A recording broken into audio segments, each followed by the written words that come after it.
it was really a pivotal moment for me in all of this to kind of see how God really is directing this work, because they were planning to go to Abbey Gate when he got stopped and was detained.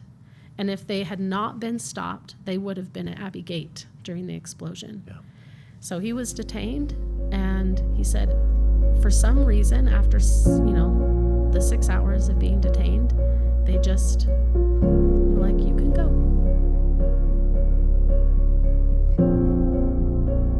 So you and I are on a bunch of, we'll just call them text threads. Mm-hmm. And what's amazing to me, first of all, is the technology blows me away that you and I at the same time here in the United States can get texts 24 hours a day from the other side of the world. That blows me away. But yesterday, you and I got a text from a young woman who reached out to us, and she actually reached out through one of our partners, Mercury One, asking for help. Mercury One then forwarded the email to us. And I'll just be honest, we get a lot of these emails still consistently from inside of Afghanistan with people asking for help.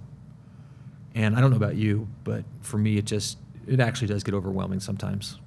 Yeah, I still get text messages and emails myself to my personal emails and other emails, and people get a hold of my phone number, and it's really, really difficult. Yeah, and just to be clear, who are these people emailing and texting you? Do you know them? No. Exactly. I don't know them. They're, people that need help in Afghanistan for various reasons. Women, men, former lieutenant colonels, and protesters, teachers, judges. I get messages from people multiple times a week asking for assistance for different things. This wasn't the direction I was going to go, but I'm going to go a different direction now, then we'll get back to the story. But how do you cope with that, if you don't mind me asking? Because I know what you are saying. People out of the blue, texting your personal phone, they got your number during the withdrawal or since then, and you kind of feel like their life is in your hands. Yeah. You actually have to play God. How do you cope with that, if you don't mind me asking? So I have learned that I need the constant companionship of my Father in heaven to help me to know how to respond to these people. So I work every day to try to be really prayerful about how I respond to people. And I've also learned that there's a process that I have to follow, and that really helps me. So we've developed a process for receiving people, for evaluating their cases. And I have also learned, unfortunately, like there are so many people that need help and their stories are genuine, but there's also bad actors in there, and we have to be really careful too. And I want to help everyone that needs help. There's just part of me that's like, I want to help you. But I've just learned to kind of step back, be prayerful, and then take a moment to, take the time to evaluate the cases properly, to do proper vetting. That's really important part of the process. Well, thank you for sharing that personal side of things, because it's hard. That's one of the things that I think will probably haunt me the rest of my life. Yeah. All the people that have reached out that we can't help because we don't have the bandwidth, we don't have the funding, we don't have the ability to help everyone. That's hard. Yeah, it's really hard. That does keep me up at night. There's a couple of things. That's one of the things that I do think about, like, did I respond to everyone that needed help, and was there anything else that I could do? Yeah. No. Well, I will say, just as a witness of your work and your goodness, that you've done nothing but changed lives for the good. So that is for sure. Where I was going to go earlier with this is we had received a text yesterday from a young woman who we helped. And when I say we, it was a team effort, but you definitely led the charge on this. You deserve so much of the credit for facilitating this, saving this woman's life. I won't go into detail on names. I think you know who I'm talking about, because it was her. Well, I'll let you explain what her text was yesterday. But this was one of those, excuse me, this is one of those emails that came in that was brought to my attention that usually would have been one of those where I was just like, okay, then I go through my process, similar to what you go through of, do I just forget this even came into my world so I can actually function without going to that dark place, knowing that I can't help another person? But for some reason, this one stood out to us, and I passed it on to you, I believe, is how it worked. Mm-hmm. But will you just share with us kind of, maybe we can start with where we got what we received yesterday on our text thread, or if you want to start at the beginning, wherever you want to start. But I think this is a really wonderful story that is still playing out. There's not a happy ending yet. Mm-hmm. And as you and I know that there might not be, but we're doing this because we think that there will be a happy ending someday. Yeah. So do you want to share, and without using real names, obviously, but share your thoughts on her? Yeah, so you sent me an email. I think you just forwarded the email that you received from her, or somebody, Yeah. Mercury One or someone had received from her. And I read through her case, and I work with a human rights lawyer that also helped me go through all of her documents. So we started to communicate directly with her and look at her case. She was a young woman that she was married very young to a man who was much older than her. And without giving details, if I remember correctly, it was, teens, early, Yeah. mid-teens. Yep, it was mid-teens, and he had promised to give her continued education, or had promised her family things. And I think he also had a first family, correct? The family didn't know about the that. first wife. They thought that she was the first wife, and the promise was that she would be given the opportunity to continue her education, which is something that happens a lot in that region. And when she entered into that marriage, she found out that there was a first wife and that she would not be able to continue her education. And he began to physically abuse her. When we say first wife, we're not talking about a first wife and a divorce. We're talking about an entire family that he had. First wife and children. That are still part of his life. Yeah. And she was now the second wife. And she was the second wife and was required to be like a servant, basically, in the home. And anyhow, he beat her badly enough and attempted to strangle her, and she was hospitalized because of that. And so, and before this happened, before the Taliban came, and she was able to secure a divorce, she went through that whole process, which is so brave in that country, because they could be killed by the family of her husband. An honor killing, correct? Yeah, an honor killing. Yeah. Mm-hmm. And she was a young woman that took that opportunity to try to continue her education, and she became a stewardess, and she worked for an airline, and she was very beautiful, and she also became kind of the face of that airline. And that was a real shame to her ex-husband's family. They were not happy with her. They didn't think it was an honorable profession or something that she would be doing. And even though they are divorced at this point, yes, and it is the extended family, mm-hmm. they're the ones who are mad about this. They're mad about, her involvement. Yeah. And her being in media. So she was like in media campaigns mm-hmm. for this airline. And after the Taliban came, one of the things that the Taliban did is they annulled all divorces. So former husbands could now have claim on their previous wives that had divorced them. And so we actually see a lot of those cases of women that are asking urgently for help because and actually one of the other cases that we're helping, the children of that marriage were taken away from the women. But in this particular case, the family was making a claim to have their marriage reinstated, and also making threats to her if she didn't come back that they would kill her because of the shame that she brought on that family. And now they had the legal grounds. Well, and something actually, I wouldn't say legal grounds.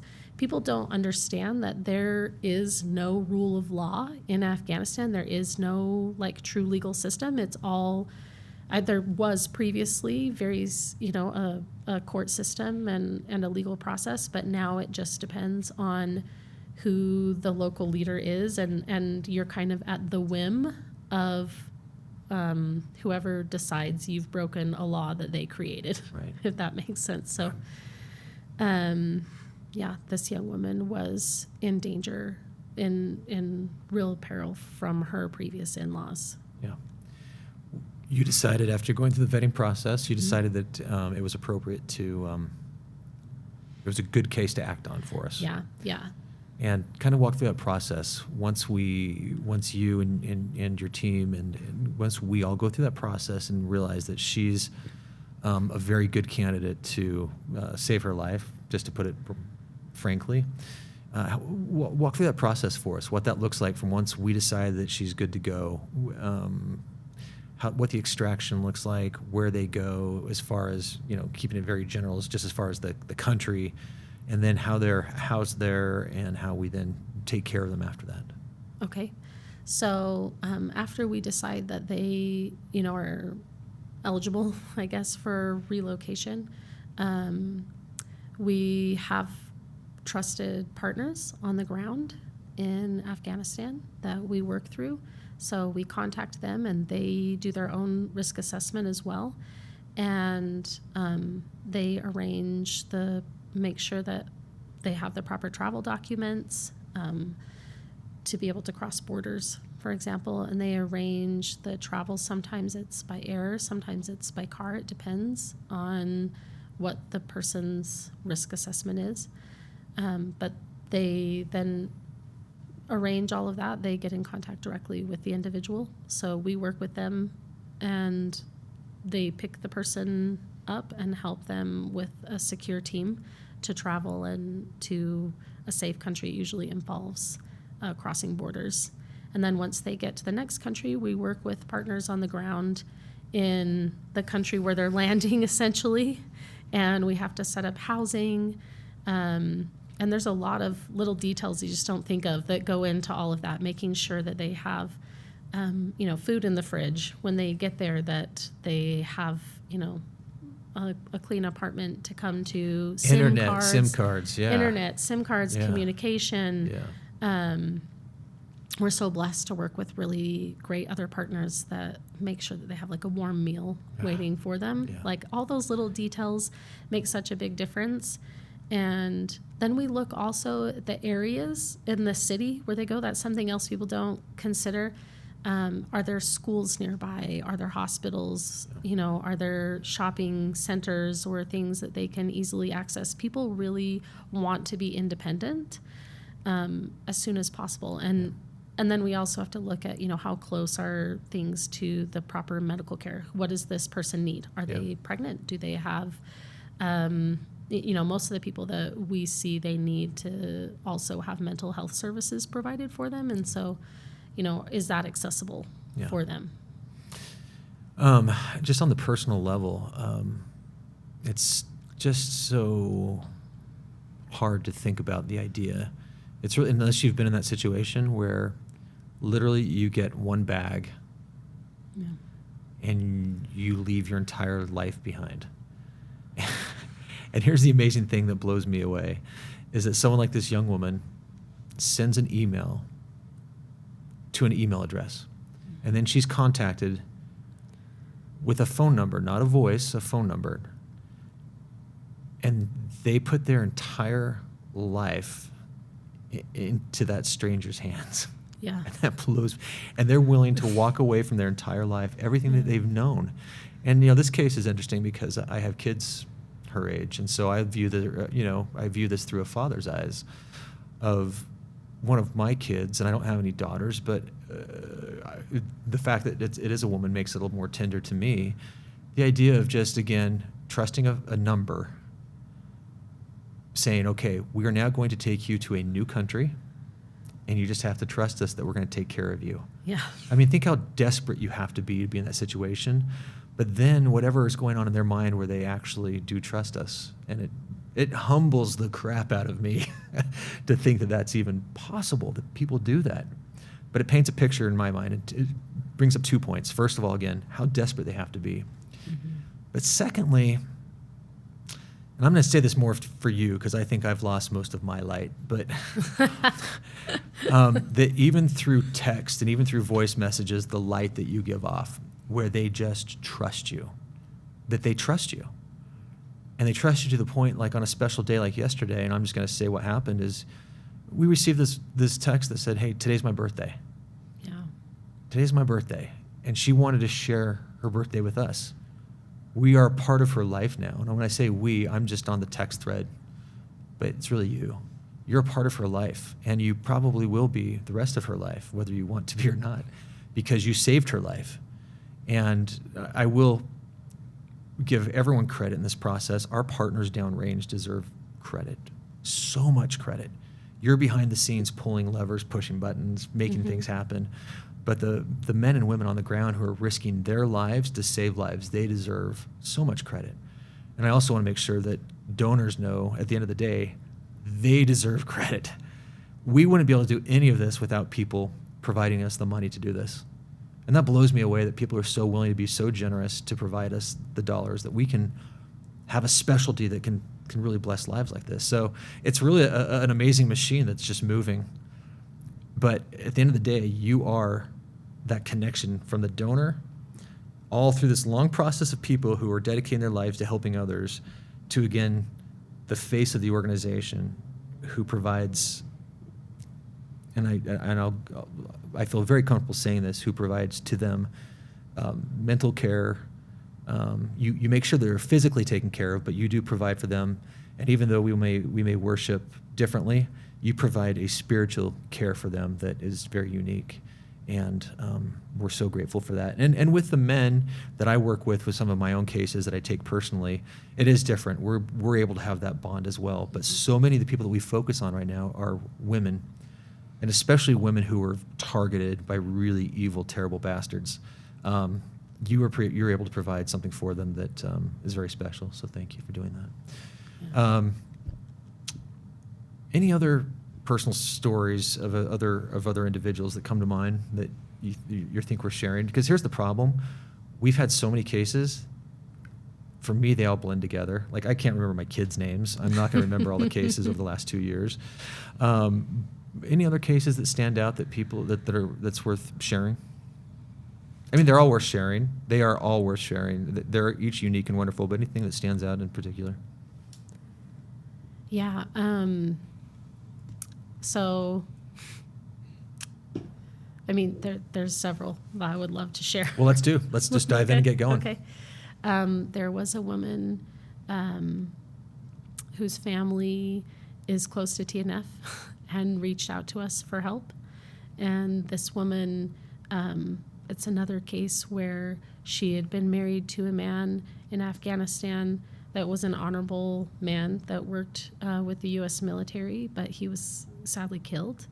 And his family in their country, she was forced to marry her deceased husband's brother because it was the law. Which I was going to say, that is law. It's not uncommon for that to happen. Yeah. And the family, he had just been released from prison for human trafficking and drug trafficking.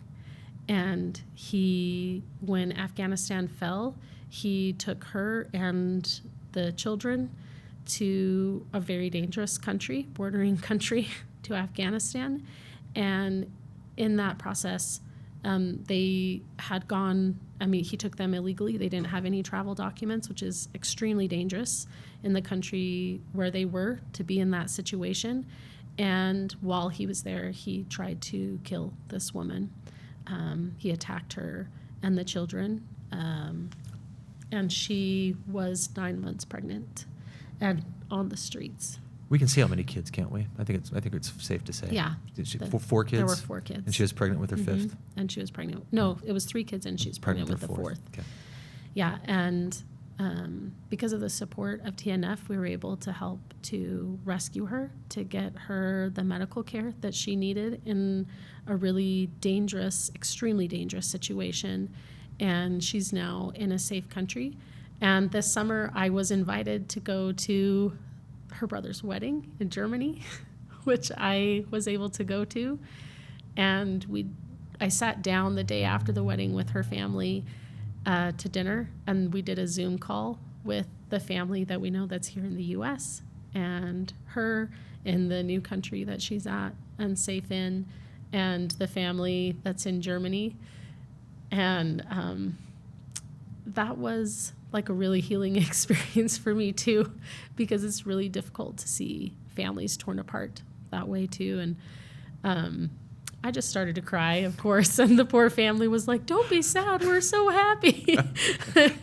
These are happy tears. These are happy tears. And I was like, yeah, I don't, it's so difficult to explain to people how many sleepless nights we spend, like, just worrying, in those situations, am I going to be able to find the resources to help this woman who's on the street in an extremely hostile environment, that's 9 months pregnant? Her children didn't even have shoes on their feet when they left, and it was winter. Do you know what I mean? Like, there were just all of these layers. And if I remember correctly, she had to have a C-section as well? She had to have a C-section. So this was just the worst case scenario. Yeah, it was just a horrible situation. Just the hours of sleepless nights that I spent worrying, like, are the teens going to be able to pick her up? Are they going to be safe? Are they going to make it through checkpoints? Is the delivery going to go okay? And what's going to happen after? And are we able to get the right documents? And there's just so many layers. And the family, you hear the family crying, like, are they okay? What's going to happen? And the trust, like you were saying, that people put into us to be able to help these families. And just, I cannot express to people the tender mercies of God that I see in every single case, that I know that God knows those children of his that are alone on a street in a foreign country, that they've heard the prayers of these people. And just how grateful I am to everyone that helps support the Nazarene Fund and the work that they're trying to do, from the donors to our partners to just people praying with us. Like, it's so important. I can't express my gratitude enough to people. Yeah, it's humbling, and we try to share these stories, but there's some we can't share because of operational security. Enough time has passed on a lot of these that we can talk about them now. Mm-hmm. But one thing came to my mind while you were just sharing that wonderful experience, is how every once in a while my phone will bing at 1 or 2 in the morning or whenever, and it's you saying, so and so is moving, pray now. So and so is getting to a checkpoint, start praying now. And I do, and if I'm with my family, I ask them to say prayers as well, and I'm grateful for your example, because you're the one who's usually babysitting these movements for all of your cases, and you have the heaviest caseload for sure in Afghanistan. But we probably need to get better as an organization to maybe send out texts to all of our donors as well and other people, that when we have special cases like that, we have this, we have a prayer, or even a send up special thoughts list, right? Just to say, look, we can't tell you what's happening right now, but we could use heaven's help right now to for a certain situation, because I know that you do that. And again, like I said, it never bothers me at all at 2 in the morning when there's a text from you saying they're approaching a checkpoint, or the pickup's happening now. Pray, right? I'm just so grateful for your faith on that, because I do agree. Look, as much as I am cynical about, after all I've seen in my life of the pain and suffering of our brothers and sisters, that does make me question a loving God, how he could let people suffer so much. But when I really do humble myself to the point where I know I need to, I would agree that we've seen too many miracles take place in our work to doubt that there isn't some divine assistance in what we do, or otherwise we wouldn't be able to get done probably half of what we do. Yeah. Even 99% of what we do. Sorry, I'm just trying. I'll be honest. So no. Okay, or even 100%. So, but yeah, there's so many miracles. I mean, the very first case that I worked on, I've spoken a little bit about this, but it was, at the height of what was going on in Kabul with the Taliban, and that family, he was detained by the Taliban, and we were frantically trying to call him because there was an opportunity for him to connect with TNF at a hotel and be able to get assistance on a flight. The Barron Hotel, right? Yeah. Right outside the Abbey Gate. Yeah, right outside. I know. I remember. Yeah. And By the way, the Abbey Gate was where the explosion was that tragically took the lives of 13 of our service members. Yeah. So, but I remember. Yeah. So our communication had been cut off with him because he had been detained. And then in addition to that, the Taliban were shutting down cell phone towers. And so the reception was really spotty. And all we could do was pray. I just remember that feeling of like, please, Father in heaven, whatever your will is, let it be done. But if you can, please help this family. Please help us. Right. Help this family. And I thought I knew what was the right movement to be able to go to the Barron Hotel. And that family thought that the right move was to go to Abbey Gate. I found out later. So he was detained by the Taliban, and his wife had gone back to the safe house that they were hiding in, and she was just terrified and paralyzed in fear. And we couldn't get through to either of their cell phone numbers. And in addition to that, there was they had been contacted to wait there to be picked up by a team to be taken to the airport. And but they didn't know that because there was no communication. And I was like, Father in heaven, this is in your hands. Just all we can do is pray for them. And it was really a pivotal moment for me in all of this to kind of see how God really is directing this work, because they were planning to go to Abbey Gate when he got stopped and was detained. And if they had not been stopped, they would have been at Abbey Gate during the explosion. Yeah. So he was detained, and he said, for some reason, after the 6 hours of being detained, they just were like, you can go. And he's like, I don't know why. Yeah. And I don't know what came over the Taliban to make them decide to release him, but it was literally 15 minutes after he returned back to his house that he was picked up and taken to the airport. I don't know. To me, I feel like the Lord had to have them detained to stop them from going to Abbey Gate. Yeah. If that makes sense. Or just it does make little sense. Pieces and I know who you're talking about, and I actually have a very close relationship with him, and it doesn't make sense for the Taliban to have released him, because they clearly either didn't know who they had, because he was a top target. The Taliban had attacked his home, actually, his private residence 3 times, including his little daughter at the time getting shot. I mean, he was a target. So that's nothing short of a miracle. And even after he had an office, and he has film of this, a friend went in and filmed it, but the Taliban went in and spray painted all over the walls in his office, death to that person. Wow. And they trashed the office that he worked at. Oh, evil people. They're so evil. I'm flashing back here, and I'm getting a little PTSD as we're talking about all these different places and all these different things, because, the reality is, and I think it's just good to be honest, that all of my people didn't get through. In fact, none of my people that I was shepherding personally got into HKIA, into the Hamid Karzai International Airport. None of my people did.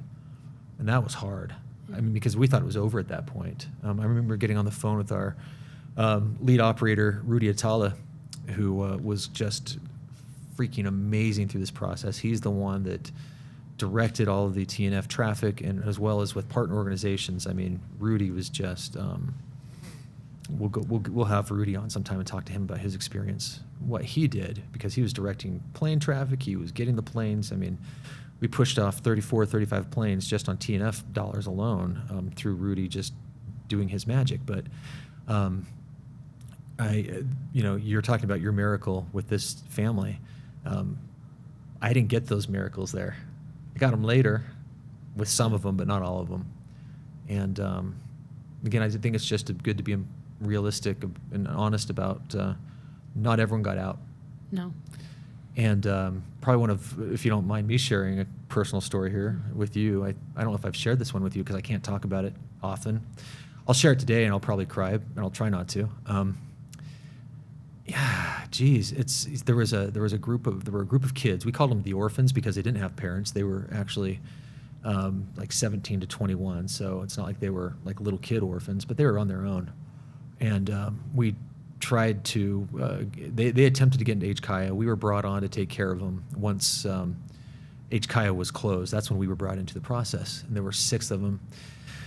And so they got up to the Mazar-e Sharif area. That's where we went next, and that's where we actually moved most of our planes, was out of Mazar. And they were hiding in the hills outside of Mazar. And I was communicating with their, we called, just for clarification purposes, shepherds, right? You had thousands of people, and then you had these groups broken down, and then you shepherded certain people. Now, you and I weren't talking day by day at that point in time, but is that what you guys called them? You had the shepherds that oversaw certain flocks. Mm-hmm. So I was directly connected to their shepherd, who was their point of contact. And anyway, I'll never forget the day we were trying to get them out of Mazar. They were hiding in the mountains. We had safe houses, but we weren't able to get them to a safe house yet. And I'll never forget, and I still have the voice message of one of their cousins who lived in the United States, who was their shepherd, leaving me a voice message that, and they were Christians, by the way, so they were targets. Mm-hmm. And leaving me a message that one of the boys, 19 years old, the Taliban had found him in town. They had gone in for supplies. The Taliban found them and beat him to death. And I'm just sitting there listening to that message, and at the time, I had a son very close to that age, and all I could see was just the Taliban beating my son to death. That's the only thing I could see in my mind. And oh, good. I'm glad I'm dead inside enough to know that I won't cry anymore telling this story. But that illustrates one of those stories where we did not get everyone out, and all of us. There were so many wonderful organizations and groups that worked through this with botched, terrible, awful, effed up withdrawal, who lost people. Yeah. Strangers, but who took a piece of us with them. And so as much as we have success stories, we don't dwell on the ones that were lost, but it's good to be honest that we all lost people and we still lose people. That's the hard part today too, is getting a text saying, hey, we were waiting for your help, and my friend was just killed, or my father was just killed, or my sister and brother-in-law were just killed. And this is a true story. Mm-hmm. My sister and brother-in-law were just killed in front of their 5 kids because the Taliban went there looking for me, and because I made it out, they killed them. I mean, that happens every day still. Yeah. Let's talk about something happy. Do you have any more happy things that you can bring us back out of David's doom and gloom? I've heard you say this before, and it's wonderful, but we each have a role to play. We can each do something. I don't ever want to hear you say I'm just an art teacher ever again, though. I don't like that line, because you bless the lives of kids everywhere, right? But I know I have my feelings on how people can help. What you and I do is very specialized. And how you got into this is just, I love it, because it's really a miracle story, because you were designed and created and put in that situation for this time because of who you are and the unique talents and abilities that you have. Like, there's no question that you're living up to the measure of your creation right now, which is such, again, ask you 4 years ago, would I be rescuing lives in Afghanistan? You'd probably just do your awesome laugh and just say, you guys are crazy. But you're fulfilling this. But the reality is that, if we were to go down the street and people were to say, hey, what can I do to help? What can I do to help? If we were to talk to 100 people, I guarantee none of those 100 would be able to help us with those people in Afghanistan. That's just the reality of it. But they play a role in something So just what's your message of hope to someone who wants to play a role helping somewhere in something? Because we can each do something, but the reality is, if our emails start going crazy now, people saying, well, I want to be a case manager in Afghanistan, that's just not going to happen. Yeah. That's just, and not because they're not willing and not wanting to do it, but because of the 2 years of blood, sweat, and tears that you've given to get to this point, and the other members of our team who do have intelligence backgrounds for 20, 30 years, who do have military backgrounds, but how can people serve? In your opinion, where can people make a difference? Because you talked about this earlier, and maybe it might have been in a different setting, but I've heard you say anyone can step up and do something to bless people's lives. And I'm kind of hitting you with this question out of the blue. But what are your thoughts? I truly believe and honestly believe that everyone can do something. Like you said, not everyone can be a case manager. That's, or an operator on the ground in a, dangerous country trying to rescue people. But in my experience, everyone has something to offer, even if it's like sharing these stories. Talk about what's happening to the people of Afghanistan. Try to learn about them. Reach out to your Congress people. All of these things, they're not negligible. Like, it takes this entire effort to be able to really effectuate change. And that's one thing that I've learned in this process, is that you may not be the person that can do something, but you may touch someone else that can make that change. And that's really my experience too, is I reached out to people to ask them to help pray with me. They would ask their friends to help pray. And along the line of prayers, there's someone that says, I have the answer for that problem. And it's really that forming that community, that connection with people, that really does actually change and provide answers for the problems. I mean, and it really is just reaching out and giving the little support. I have a friend, for example, that, gave up her streaming subscription to be able to support TNF.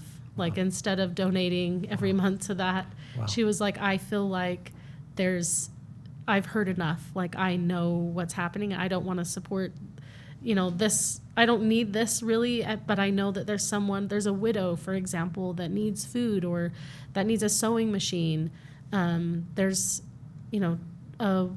a woman that is asking for help that needs to be moved. I mean, there's all these little things, and it's that large community as we reach out, tell those stories, that we can make a big difference. And I have to say, too, that the people of Afghanistan feel forgotten. Yeah.